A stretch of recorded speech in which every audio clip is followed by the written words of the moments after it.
censurée pour avoir parlé du communisme en Chine et en Amérique.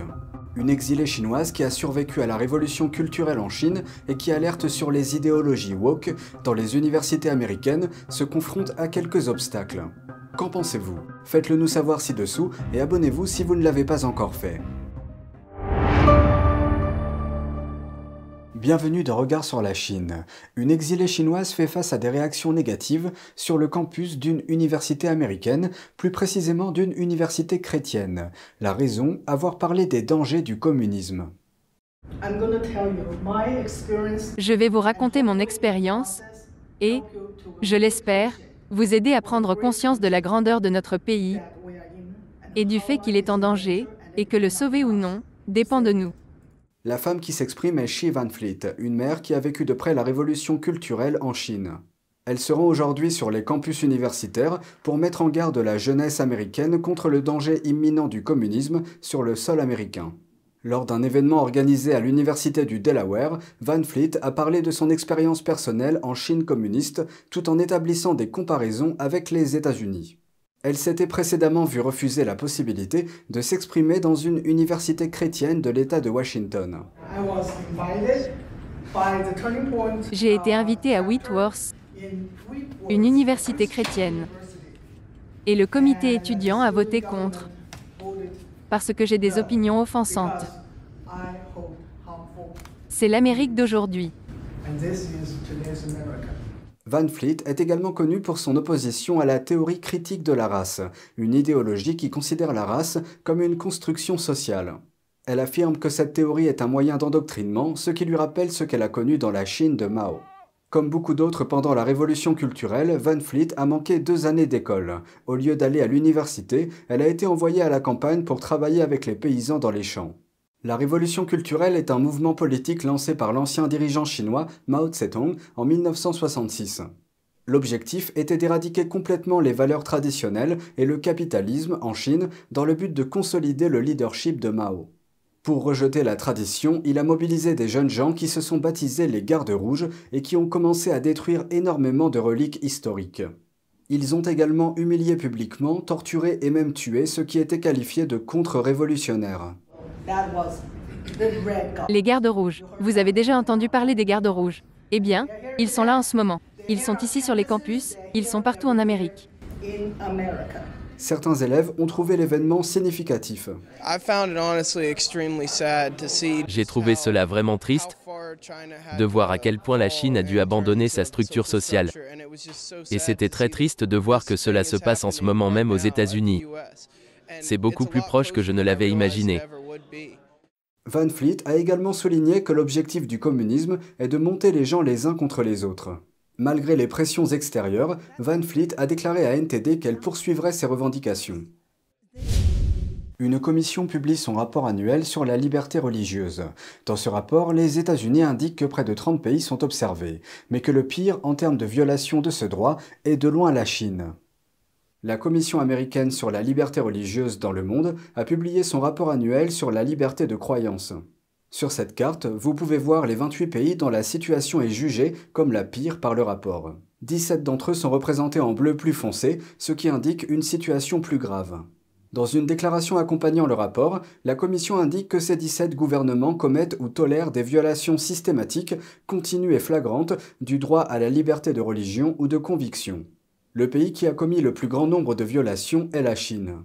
Le rapport révèle que 39% des violations de ce droit ont été commises par le PCC. Le président de la commission explique à NTD qu'il existe des preuves d'un moyen de persécution particulièrement brutal.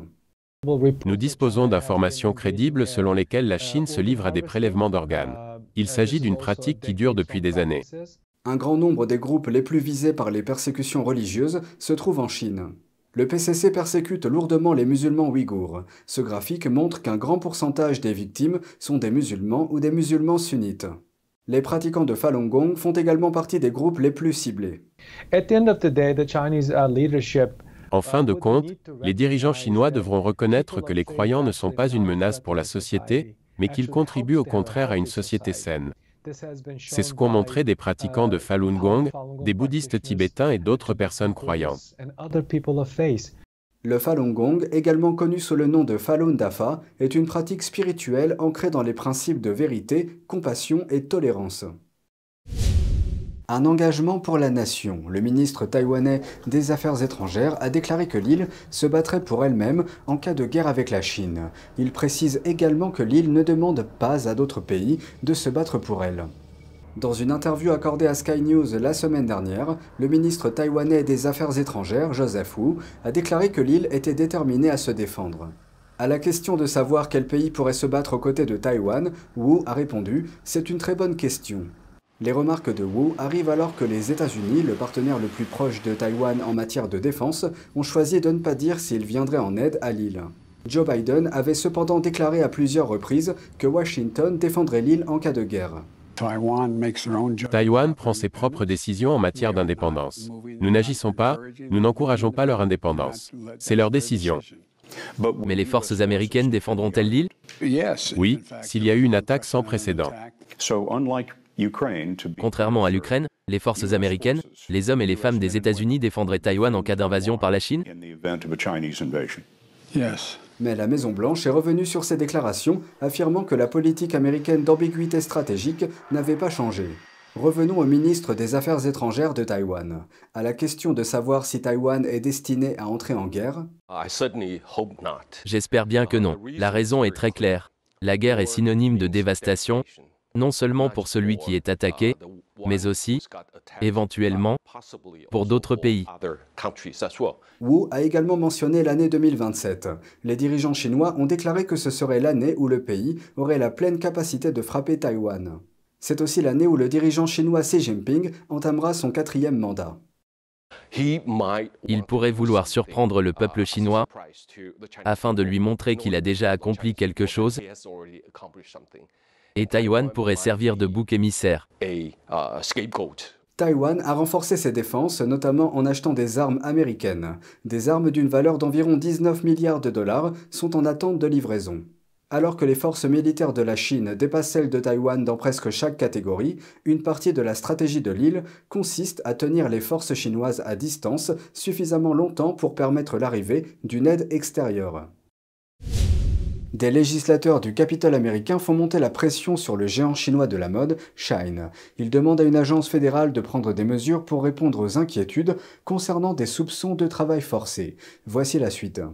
Un groupe bipartisan de 22 membres de la Chambre des représentants a demandé à une commission de prendre des mesures à l'encontre du géant chinois de la mode, Shein, dans une lettre envoyée lundi. Les législateurs souhaitent que la commission interrompe l'introduction en bourse de Shein jusqu'à ce qu'elle s'assure que l'entreprise n'a pas recours au travail forcé. Les législateurs veulent aussi exiger de Shein qu'elle certifie que ses produits ne font pas appel au travail forcé des Ouïghours. Les Ouïghours sont une minorité ethnique persécutée dans la région chinoise du Xinjiang. Un reportage de Bloomberg datant de 2022 a révélé que les vêtements de Shein contenaient du coton provenant de cette région. Jennifer Wexton, membre démocrate de la Chambre des représentants, et John Rose, membre républicain, sont à l'origine de cette initiative. Ils ont déclaré dans la lettre « Il existe des allégations crédibles selon lesquelles l'entreprise aurait recours au travail forcé et sous-payé ». Ils ajoutent qu'ils sont convaincus que la possibilité d'émettre et de négocier des titres sur les marchés boursiers nationaux est un privilège et que les entreprises étrangères qui souhaitent le faire doivent respecter leur engagement en matière de droits de l'homme dans le monde entier. Un porte-parole de Shein a démenti ces allégations, affirmant que l'entreprise n'avait aucune tolérance pour le travail forcé. Les États-Unis ont interdit toutes les importations en provenance de la région du Xinjiang en raison de craintes concernant le recours au travail forcé. Selon certaines sources, Shein envisage une introduction en bourse aux États-Unis cette année. Une rencontre entre le Royaume-Uni et la Chine est envisagée. Le ministre britannique des Affaires étrangères, James Cleverly, espère rencontrer le vice-président de la Chine, Han Zheng, lors de la visite des responsables étrangers à Londres pour le couronnement du roi Charles. Voici plus d'informations. Cleverly a déclaré aujourd'hui à BBC Radio qu'il serait contre-productif que le Royaume-Uni se bâillonne en refusant de parler aux représentants de Pékin. Le ministre des Affaires étrangères a indiqué qu'il soulèverait des questions telles que Hong Kong et les violations des droits de l'homme au Xinjiang, tout en soulignant que l'engagement ne signifie pas l'approbation. Les relations entre le Royaume-Uni et la Chine sont au plus mal depuis des décennies. Londres ayant limité les investissements chinois pour des raisons de sécurité nationale et exprimé son inquiétude face à l'affirmation militaire et économique croissante de Pékin. Alors que les dirigeants de la France, de l'Allemagne et de l'Espagne se sont rendus en Chine ces derniers mois et ont appelé à l'engagement, les États-Unis et la Grande-Bretagne adoptent une approche plus stricte. Certains législateurs britanniques ont vivement critiqué la rencontre prévue avec Han Zheng, qui était chargé des affaires de Hong Kong pour le régime. Sir Ian Duncan Smith a déclaré qu'il était scandaleux d'inviter, je cite, « l'homme responsable de la destruction du traité international sur Hong Kong ». C'est tout pour aujourd'hui, merci d'avoir suivi Regard sur la Chine, on se retrouve lundi pour une nouvelle émission, prenez soin de vous et à bientôt.